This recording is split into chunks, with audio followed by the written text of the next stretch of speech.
Good morning. It is February the 25th, and it's Tuesday. How is everybody doing?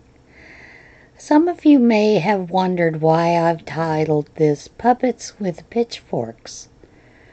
Well, seems like the SJWs over at Instagram are at it again, this time over green socks.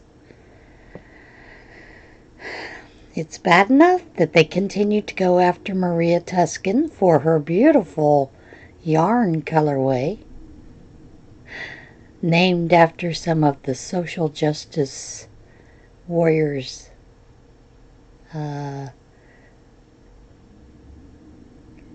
wordisms, like woke.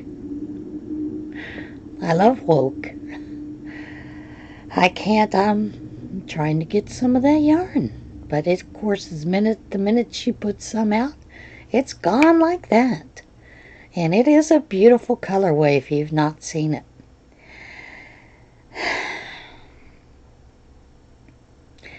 There is a part of me that, while I love the knitting community, sort of, there comes a time when you need to really evaluate what you're doing, social justice warriors. I mean, really. Green socks? You're going to go after that person because they made green socks? Yeah, I'm going to mock you. You deserve it. You live in the land of imaginary world. Seriously. You might want to learn a little history, because what you're doing to people in the name of social justice, you're actually doing the work that Nazis did. Knitters are Nazis, apparently. Well, you are if you belong to that particular cult. And yeah, that's exactly what it is. It's a cult. When you let someone run you, rule you, make you apologize for putting out a picture of green socks, there's something wrong with you. Psychologically. You might want to get some help for that. And no, I really don't care. However, sometimes it gets to be ridiculous.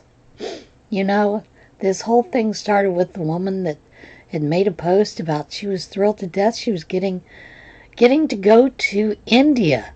Something she dreamed about since she was a child. And it was going to be the year of color. So the social justice warriors come in and start just downgrading her like crazy, talking awful to her. You know, people of color, blah, blah, blah, blah, blah.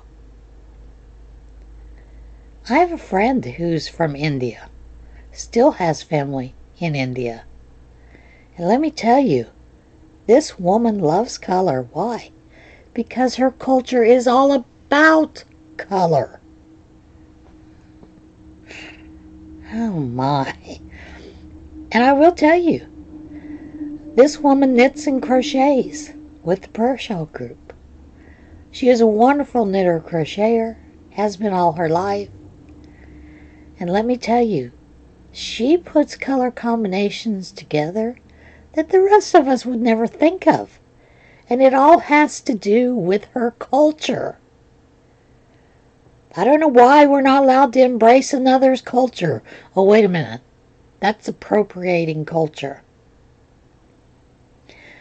I, for one, am not going to quit eating tacos on Tuesday, or Wednesday, Friday, Saturday, whatever day I want to eat them. Still not going to not go to the Chinese restaurant. Because you know what? I'm celebrating that culture. When I go to the Japanese restaurant, I'm celebrating the culture. You go to the Italian restaurant, you're celebrating the culture. Get a grip, SJWs. Put your pitchforks away. They truly are puppets with pitchforks. And let me say this, it has nothing to do with the BIPOC community. Okay? Nothing. They are not advancing it. They are not embracing it. They are actually destroying it with hate. Have a friend whose son eating at the cafeteria. Nice, quiet young boy. Keeps to himself. Doesn't pay attention really to anyone. Because, he's just doing his thing. It's kind of nerdy. A little girl of color comes by and throws a cup of hot soup on him. This kid doesn't know her. But she just chose to attack him. So, what does she do? What does he do? He stands up and says, "What the fuck?" Excuse my language. Throws the bowl towards her. I mean, that's an automatic response when someone dumps hot soup on you. So, of course, they take him into the principal's office, or vice principal, because the principal wasn't there. Principal is wearing a shirt that says Black Woman Power. Number one, that's inappropriate for school. Sorry. Little girl refused to apologize to him. He refused to apologize to her because he didn't do anything wrong. So what do? They insist that they have to go into mediation. And the little boy said he was uncomfortable in mediation because he was white. And that teacher was wearing a shirt that was politically inappropriate for school. Or the principal. So what'd they do? They automatically suspended him. Because you're a person of color does not give you a right to attack another. The same way as a white person, because there's a person of color standing next to you, you have no right to attack that person. Social warriors, you need to learn to love one another, because you're sure not showing it. You're in a cult.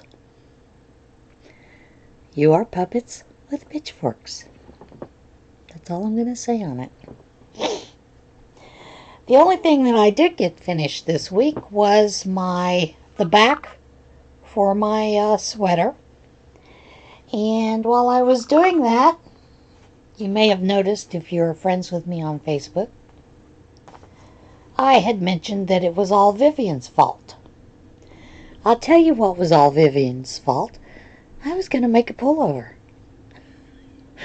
And I said, just in time for not to be able to wear it once it starts to warm up. Now here in Pennsylvania, many restaurants we go into are very cold. So I'll take a sweater in. So Vivian talked me into doing a cardigan instead. So this is the front panel of the cardigan. And here's the centerpiece. And what I'm doing is working a granny square on 3 sides. I'm not doing 4 sides. I'm just doing the 3 sides for that front panel. So yes, it's all Vivian's fault. So you can see I didn't get anything done. I'm still continuing to work on my boomerang shawl. And then I keep seeing all these one ball shawls. So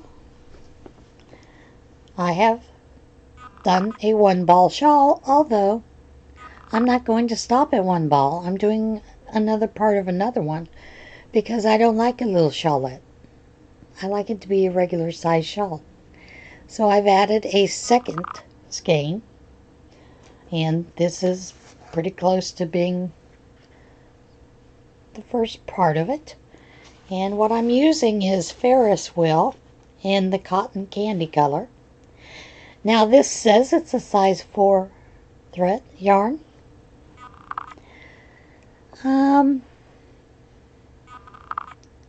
I'm going to say it is more of a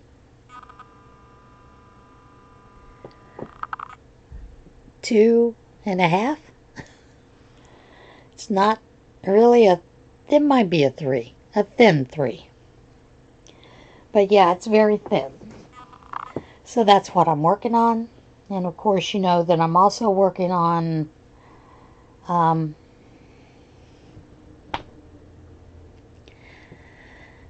bags for the raffle and for Charlie's Angels, Operations Charlie's Angel. So, you know, that's kind of where I'm at. A lot of ums today. Maybe I should rename it Puppets with Pitchforks and a lot of ums. Continuing to work on learning the ukulele. Having fun with that. And I think that's about it for this portion. Because I got a lot to do today. I still have more bags to cut. And I have to go get some interfacing. Ran out yesterday. My normal stock that I use for the woven fusible, they are back ordered. So the order that I was expecting to come in yesterday is probably coming in 2 to 3 weeks instead of yesterday. Now, the woman that I purchased this from, she has no control over what happens, you know, with her orders. Her orders are back ordered, so therefore some of ours are back ordered. That's normal. We're okay with it. So, yeah, that's it for that portion. Now we're going to get into what in tarnation. This next one is actually a health article, and it's probably something that people should pay attention to. And the reason being is I have noticed there has been a pattern that's been going around for crocheted tampons. Yes, you can wash those. Yes, you can do this. But you have to worry about the side effect that might possibly happen. And that's why this article is entitled, Why You Should Never Ever Use Crocheted Tampons.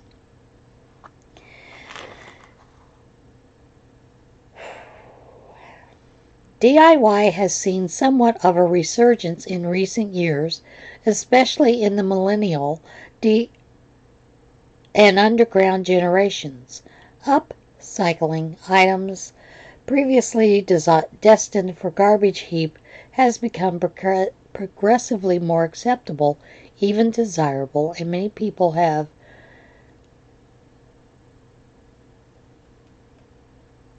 a growing environment concern. And yes, I do have that as well. I'm a big believer of recycle. You know, if you don't like the purse, turn it into something else. If you don't like your skirt, you're going to turn it into a purse, a tote, something like that, you know. However, it should go without saying, there are some things that should probably still be bought from a store. Say items for controlling menstrual periods, like tampons. The FDA regulates tampons, counting them perhaps strangely as a medical device. As part of this regulation, manufacturers must submit safety evaluations of the tampons, including analysis of the strength, integrity, absorbency, and critically, whether the tampons enhance the growth of harmful bacteria or alter the normal bacterial growth inside the vagina. That is seriously an issue. And some of you may have remembered toxic shock syndrome. Apparently we are having a resurgence of toxic shock syndrome. But a minority of people seem unconcerned by this and prefer to DIY their own tampons from yarn. Unsurprisingly, crocheted tampons made by random people for themselves or sold to others on the internet do not have to pass the same safety regulations as store-bought. And these regulations are in place for a good reason. That being toxic shock syndrome. Say that 6 times fast. Crochet tampons are completely untested. We have no idea how they may affect the production of bacteria associated with toxic shock syndrome or the toxin, and no idea how to clean them appropriately. Dr. Jen Gunter, a gynecologist who recently published a book called The Vagina Bible, where she discusses crochet tampons among many other period hacks. Toxic shock syndrome is caused by toxins produced by the bacteria Staphylococcus aureus or occasionally types of Streptococcus bacteria and can be fatal. It can kill you. Although cases of TSS have been identified since the 1920s, there was a huge epidemic in 1970 and 1980 where almost 1,400 people nationwide were diagnosed with the disease. The outbreak was related to newly on the market high absorbency tampons that can be worn for an extended period of time, allowing the growth of the dangerous bacteria. Product recalls occurred and the number of cases reduced, but warnings remain today about not wearing tampons for longer than 8 hours and always using the correct absorbency appropriate to the level of the menstrual flow. But TSS is unfortunately not just a problem of the past. Just last week, a Belgian teenager died from it, and TSS is estimated to affect around 1 in 100,000 menstruating women. This may not seem like many people, but although currently niche and met with disgust by many potential users, the increasing prevalence of DIY menstrual items such as crochet tampons has experts worried that more people may be putting themselves at risk. But are there any documented cases of harm being caused by these products? No. But that is not a sign of safety, just a sign they are used infrequently, said Gunter. One of the websites on which several listings for crochet tampons can be found is Etsy, the huge online marketplace for handmade items. Their seller policies currently make no mention of items which could be potentially harmful to health, such as bespoke, hand-crocheted sanitary products. They are profiting from untested, potentially harmful products, said Gunter, suggesting that websites listing these products should reconsider selling them. Many women are, however, understandably concerned about the environmental impact of disposable sanitary products and want to switch to a greener and cheaper reusable alternative. So what options do they have? Washable cloth pads are safe as long as they are absorbent and don't keep moisture against the skin. They are made of fabric that is the same or similar to washable cloth diapers. Menstrual cups, typically made of silicone, thermoplastic elastomer, or latex, are another safe option, although like tampons, there is a small risk of toxic shock syndrome. A meta-analysis of studies involving over 3,000 people who use menstrual cups found them to be safe, but they do still come with a small risk of toxic shock.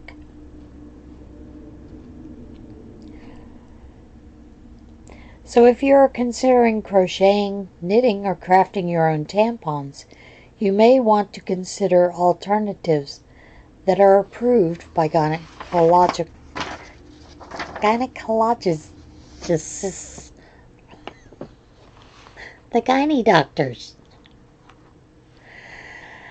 And, I can understand being wanting to be environmentally safe, but then there's something that is called sequestered carbon. And that is something that happens when you use those tampon products they sell on the market. So just if you're going to choose it, make sure that you clean it in a very strict way. And know that there is the risk. Now we're going to get on to the other stories that are a little lighter. Maybe. Florida woman who bit camel's testicles speaks out, doesn't blame the animal for injuries.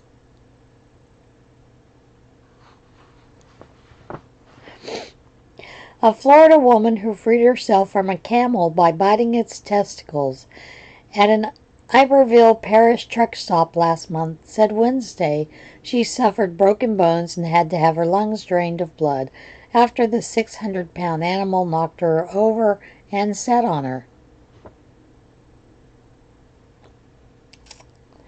I can see why she doesn't blame the animal, and you'll understand in a moment. Gloria Lancaster, 68, speaking publicly for the first time since the September 18th encounter, told the advocate her injuries will require months of physical therapy and medical treatment. And this did happen back in September last year. She said she doesn't fault the camel for defending its pen after she and her husband went in to fetch their dog, Baby Girl, a 14-year-old Japanese chin that weighs no more than 10 pounds. The dog is also deaf. This is not about the camel. I do not want to hurt the camel. That's not what this is about, she said. The animal is only doing what God designed him to do. It was taking care of his territory. The bizarre encounter unfolded after she and her husband had finished eating dinner at the Tiger Truck Stop Cafe in Grosse Tete. I think that's how you pronounce that. The couple went near the pen, holding Casper the camel, one of the several exotic animals at the truck stop along Interstate 10 west of Baton Rouge. And there's video, although it's not very good video, but you'll see. It's kind of interesting. Video footage provided by the truck stop's owner shows the couple approach the fence to see the camel, and their unleashed dog appears to stray away from them and slip into the pen. Okay? Unleashed.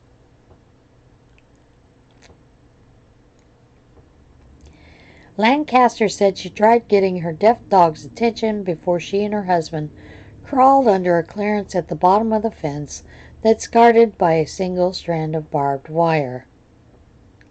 Now there are not only two people at fault, but now 3.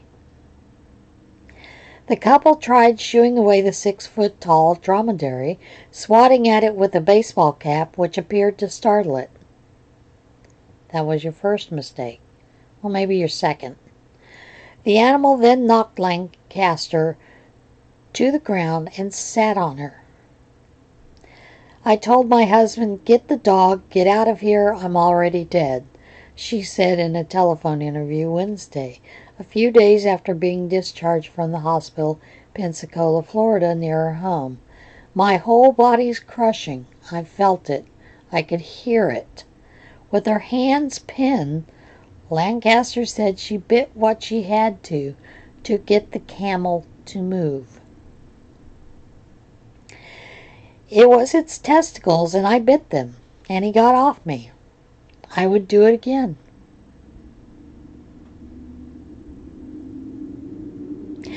Medical crews brought her to a Baton Rouge hospital for injuries to her abdomen, neck, shoulder, arm, and head.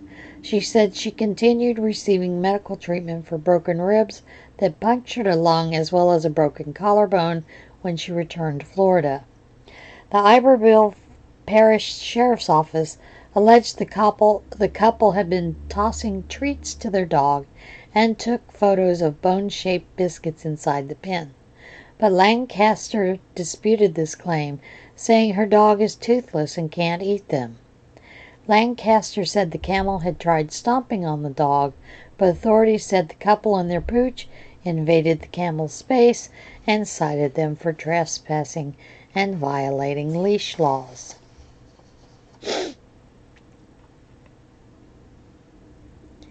Why do you have dog treats if the dog's toothless? Lancaster said she worried that by the time she got help from the truck stop employee, the dog would have already been dead. She said she believes that she and the truck stop were both to blame. That's true. They are. Lancaster said because she entered the pen, the truck stopped because the enclosure wasn't designed to prevent her entry. That's true.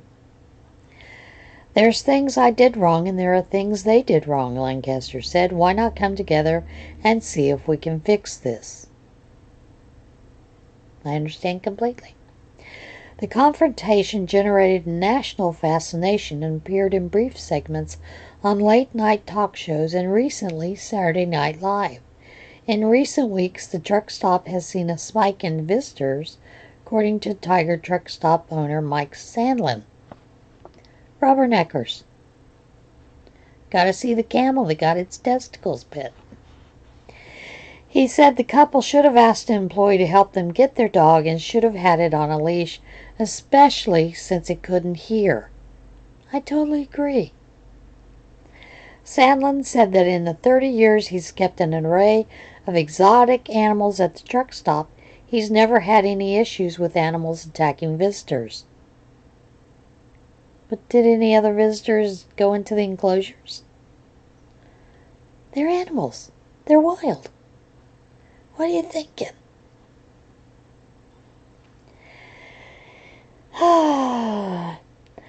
The roadside menagerie has, however, drawn fire from animal rights groups who for years have sought to remove the animals, including a tiger that lived there before it was euthanized in 2017.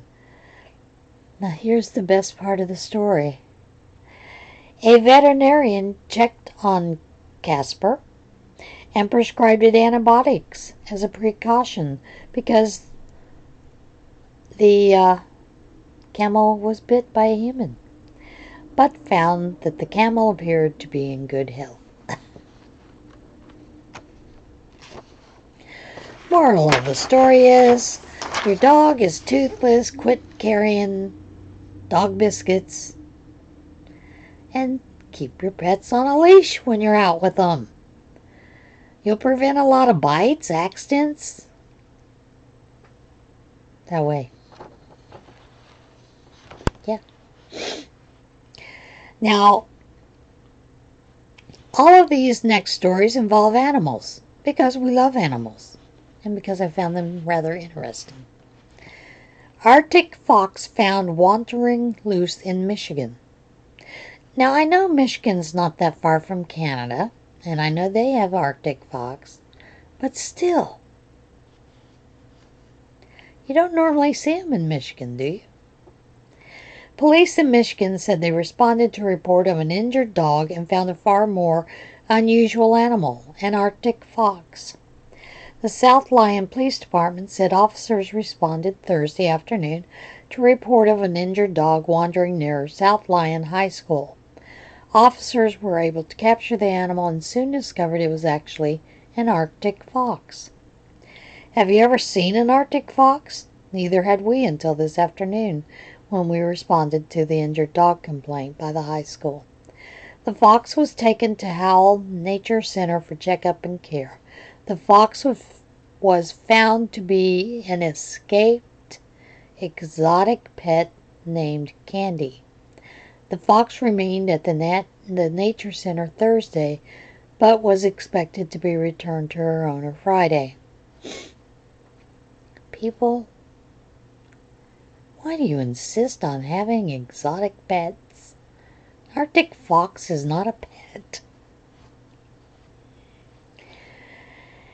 Now this next one I really like, but it's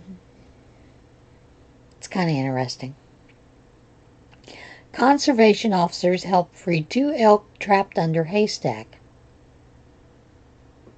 How'd they get there? Conservation Conservation officers in British Columbia were summoned to a farm to help rescue 2 elk that became trapped under a collapsed haystack. The British Columbia Conservation Officer Service said the officers responded to a farm near Smithers where a farm spotted an animal trapped under a collapsed haystack. When they arrived and identified the trapped animal was an elk that was barely visible through the hay, they enlisted the help of the farmer to use his tractor to move some of the hay from atop the animal and discovered that there was a second elk trapped even deeper under the stack. It's unknown how long the elk had been trapped for, but they were freed and walked away. The officers said they suspect the elk had been eating hay from one side of the stack and caused it to become unbalanced and tip over onto the animals. And there's video. Now, you know, this pigeons with hat thing is getting to be a bit ridiculous. Las Vegas, Nevada, Reno, Nevada. A flock of pigeons were released in downtown Las Vegas with Trump-supporting hats affixed to their heads, and one with a Trump-inspired wig.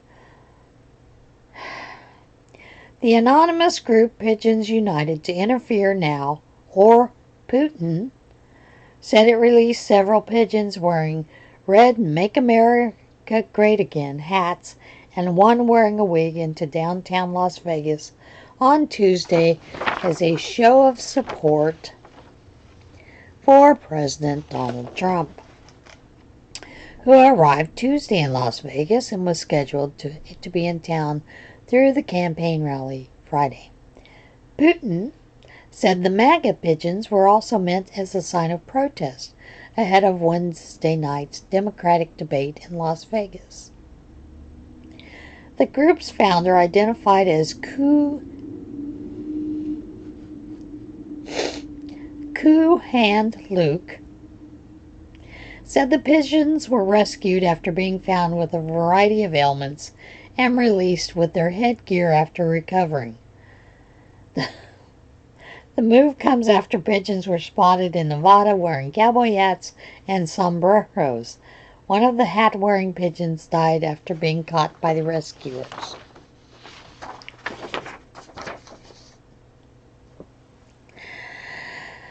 I guess this episode is basically called People Who Are Not So Bright. That's all I got to say. I'll see you again soon. Everybody have a great week. And here's one for you, social justice warriors. Choose kindness. Learn what kindness is. Bye.